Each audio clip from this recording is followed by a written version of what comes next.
Just another routine mission. Why do they always say that before a mission? Of course it's routine, you haven't done anything yet. It's everything that happens along the way. The choices you make. The paths you choose. That turn the routine into anything but. Of course, that's how it started. A routine mission. Answering a distress call. And look where that got me. We were testing out the Normandy, Captain Anderson's new ship, when the distress call came in. An Alliance patrol on Eden Prime had been attacked. They'd seen something they couldn't explain. And whatever it was massive. I hit the ground with my lieutenant, Caden Alenko. A good kid, loyal, by the book, with a talent for biotics. We came across the lone survivor of the patrol, Gunnery Chief Ashley Williams. A soldier to the core. Tough, disciplined, ready to take on whatever came her way. Ashley joined up with us and took us to the spot where she lost her squad. That's when we saw it. The ship. Like nothing I'd ever seen. It was massive, scorching the colony and everything around it as it blasted away. We followed the path of destruction to an artifact, a beacon left by a long-dead race called the Protheans. The colony had dug it up, and whoever attacked them had tried to take it. Lieutenant Alenko made the mistake of getting too close. It hit him with some type of energy. I grabbed him and threw him out of the way. That's when it hit me. Hard. Every muscle in my body went rigid. I couldn't move, could barely breathe. Everything went black. And then I saw something. A vision. Dream. A nightmare. By the time I woke up, we were halfway to the Citadel on our way to meet the Council. I was expected to explain what I'd seen. Anderson came along. So did Udina, our political representative on the Citadel. With those two heavyweights, it seemed reasonable we could persuade the Council that the ship we'd seen was a potential threat. As was the individual behind the attacks. The main suspect for the Eden Prime massacre was a Turian Spectre named Saren. He'd been seen by one of the survivors from the colony at Eden Prime, and there was some evidence to suggest that the ship was connected to Saren. But even Udina's pointed accusations weren't enough to convince the Council. They just couldn't believe one of their chosen elite Spectres could be guilty of something like that. They needed proof, which meant I needed proof. Fortunately, I wasn't alone in my search. Garrus, another Turian, wanted to help. A top agent for Citadel security. Despite orders from his superiors that he shouldn't get involved, he told me he was suspicious of Saren and he had some useful leads. More importantly, he was willing to share them. That led me to Rex, the biggest, nastiest-looking Krogan bounty hunter I'd ever seen. He turned out to be more than just a brute. It was his intel that led us to a fugitive with incriminating evidence on Saren. The fugitive turned out to be an energetic little Quarian named Tally. A tech expert with a knack for hacking, she'd procured some information on Saren. Evidence that proved Saren was dirty. Tally's evidence proved that Saren was responsible for the massacre on Eden Prime, and the immense warship we'd spotted was in fact Saren's flagship. But it went much further. Saren was trying to find a way to bring back a race of sentient machines from dark space. Machines allegedly responsible for cleansing the galaxy of all organic life. These Reapers were blamed for wiping out all life 50,000 years ago, including the Protheans, then disappearing back through the mass relays to dark space, leaving no trace that they'd ever been. That explained why Saren was after the beacon, and it made some sense out of my visions, but not much else. We couldn't convince the Council that the Reapers were a threat. But they agreed Saren had to be stopped. They stripped him of his Spectre status and gave me the honor of becoming the first human Spectre. My first task? Bring down Saren. Anderson decided to stay behind, giving up his ship, the Normandy. He told me I'd need it more than he would. He also pointed me in a direction. Liara. A Prothean expert, adept in biotics, and maybe most importantly, daughter of Benezia, Saren's top lieutenant. And like most Asari, as beautiful as she is intelligent, and born with a unique ability to meld with other species. Liara was able to help me decipher some of the vision the beacon had given me. Nothing concrete, but it gave me some clues. And a new appreciation for the Asari. Her technique for accessing my vision was unexpected, but not at all unpleasant. Kaidan was a little concerned about the connection I shared with Liara. As commander, I knew either relationship had the potential to interfere with the mission. I decided discretion was the better part of valor, and kept my focus on our goal, finding Saren. Thanks to Liara's help, we had our next lead, Benezia.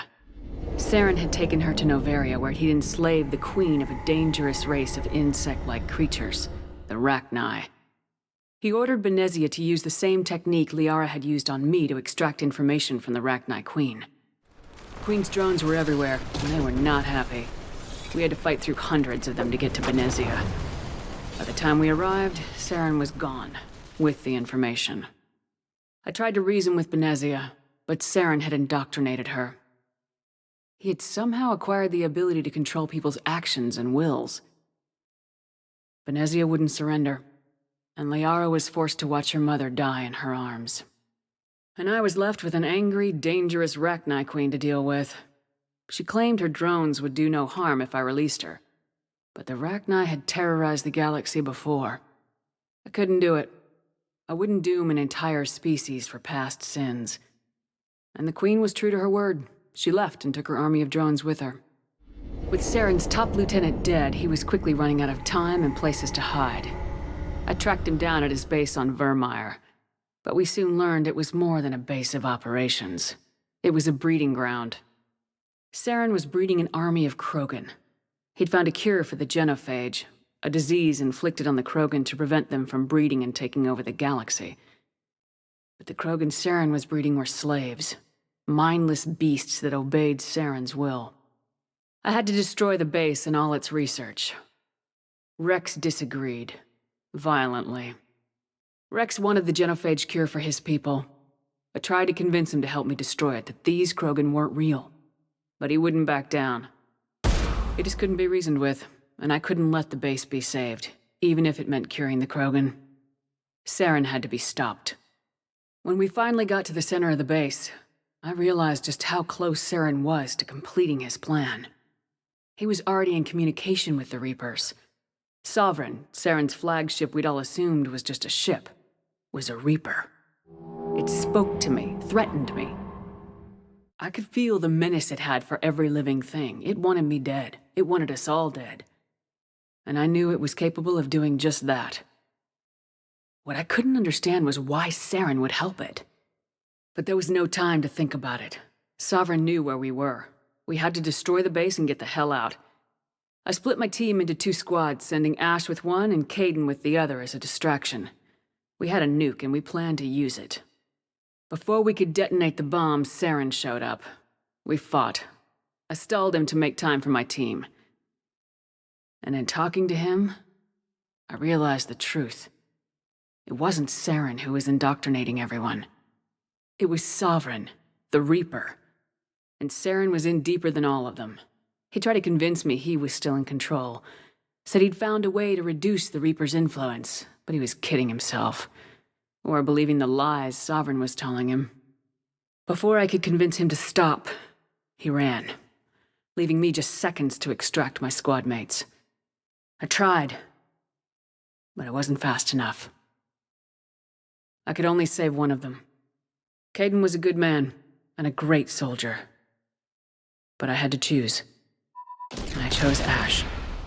That was the last time Saren would slip away from me. I knew then, the next time we met, one of us would die. With my team mostly intact, we chased Saren and his army to Ilos, a long-lost planet that had once belonged to the Protheans. As we prepared for what we knew would be a desperate fight, I spoke to my crew. We were just one ship, against Saren's growing army. I assured them all that despite the odds, we could defeat him. I'd never tell anyone, but I had my doubts. Leaving Kaidan behind had hardened my resolve, but revealed a weakness in my defenses. How many more friends and allies would I be willing to sacrifice in order to stop Saren? We arrived on Ilos close behind Saren. Once on the planet, we discovered a Prothean databank that helped me put the final pieces of my vision together. The Reapers had come 50,000 years ago, and every 50,000 years before that, each time purging the galaxy of life. The Protheans had fought and died like every species before them, but a few survived long enough to leave a parting gift. The Protheans had discovered that the Citadel was the key to controlling the mass relays.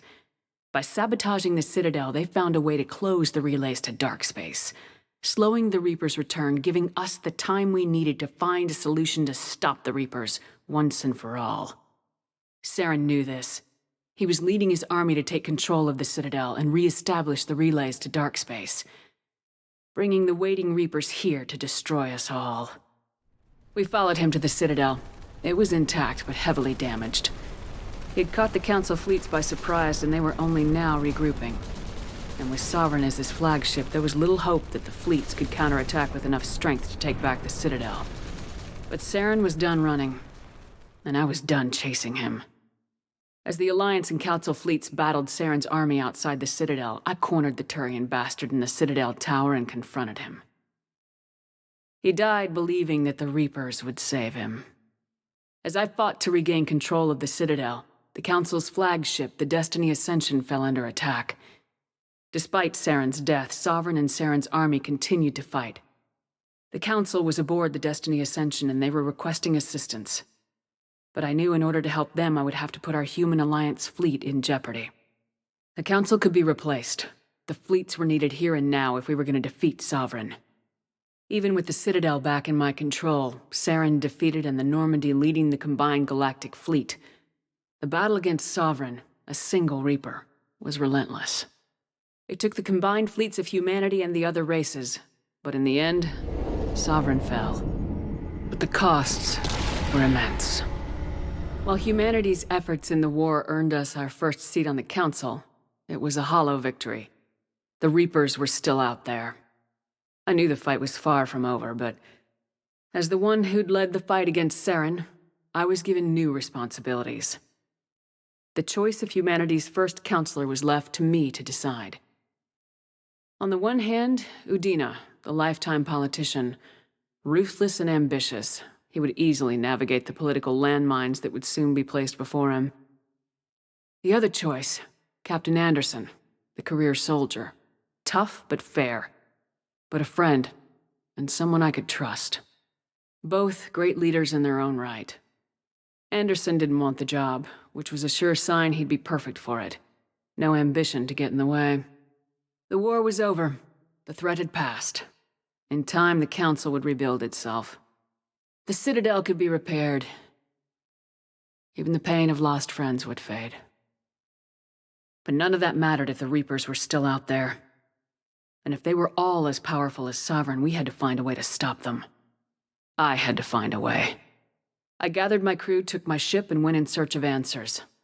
Officially, the Council would only say I was assigned cleanup duty, routing out any remnants of Saren's army. Just another routine mission.